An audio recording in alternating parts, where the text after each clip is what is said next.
کسی کے گھر میں تانک جان کرنا نبی مکرم صلی اللہ علیہ وسلم کا یہ اسوہ، یہ طریقہ تھا کہ آپ صلی اللہ علیہ وسلم جب کسی کے دروازے پر جاتے، ناک کرتے، السلام علیکم کہتے اور ایک طرف ہو کر کھڑے ہوتے، دروازے کے بالکل سامنے نہیں کہ جیسے ہی دروازہ کھلے اور اندر نظر جائے اور دیکھ لیا جائے کہ ان کے گھر میں کون کون رہتا ہے، شاید کچھ سامنے غیر محرم عورت ہو، اس پر نظر پڑ جائے، وہ بے پردہ ہو، آپ صلی اللہ علیہ وسلم کا اسوہ ایک سائڈ پہ کھڑے ہو کر، اور ایک اعرابی آپ صلی اللہ علیہ وسلم کے گھر کے اندر ایک سوراخ سے جھانک رہا تھا،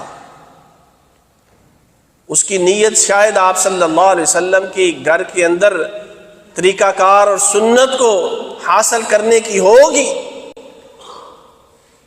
جب آپ صلی اللہ علیہ وسلم باہر آئے تو اس نے بتایا کہ میں آپ کو اس سوراخ سے دیکھ رہا تھا۔ آپ صلی اللہ علیہ وسلم نے فرمایا لو اعلم انک تنظر، اگر مجھے یہ پتا ہوتا کہ تم مجھے دیکھ رہے ہو۔ یہاں ایک لمحے کے لیے ٹھہر کر اپنا ایک عقیدہ بھی درست کرتے جائیں۔ آپ صلی اللہ علیہ وسلم نے فرمایا اگر میں جانتا ہوتا، اگر مجھے پتا ہوتا کہ سوراخ میں سے تم دیکھ رہے ہو، تو اس کا مطلب ہے آپ صلی اللہ علیہ وسلم کو غیب کا، دیوار کے پیچھے کا، حتیٰ کہ سوراخ میں سے کوئی دیکھ رہا ہے، اس کا بھی آپ صلی اللہ علیہ وسلم کو علم نہیں ہوتا تھا، جب تک کہ اللہ تعالیٰ وحی کے ذریعے آپ صلی اللہ علیہ وسلم کو خبر نہ کر دیتے۔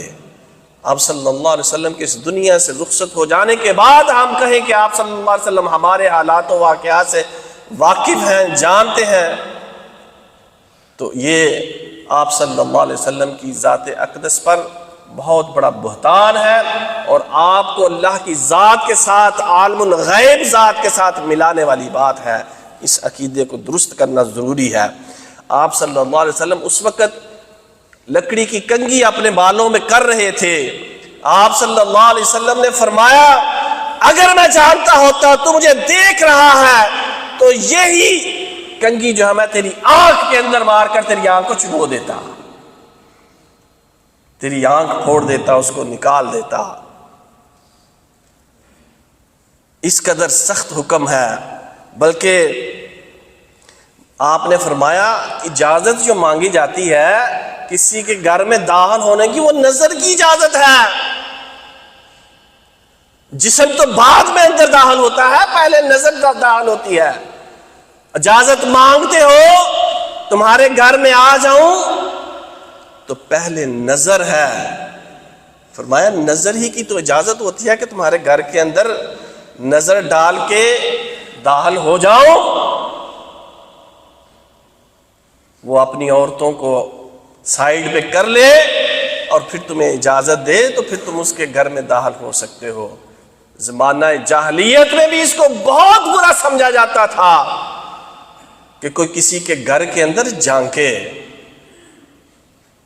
اور ابو ہریرہ رضی اللہ عنہ وہ فرماتے ہیں کہ نبی مکرم صلی اللہ علیہ وسلم نے فرمایا کہ جو شخص کسی کے گھر کے اندر جھانکتا ہے، دیکھتا ہے، تو پھر اگر وہ اس کی آنکھ کو پھوڑ دیں، اس کی آنکھ نکال دیں، اس کی بینائی کو ضائع کر دیں، تو فرمایا فلا دیت لہ ولا قصاص، تو ان کا یہ کام اس کی آنکھ کو توڑ دینا، نکال دینا، بینائی ختم کر دینا، اس کی آنکھ ضائع کر دینا، ان کے اوپر کوئی دیت نہیں ہے، کوئی قصاص نہیں ہے کہ ان کے گھر کے اندر اس نے جھانکا، دیکھا۔ اور آنکھ کا قصاص کیا ہے معلوم ہے؟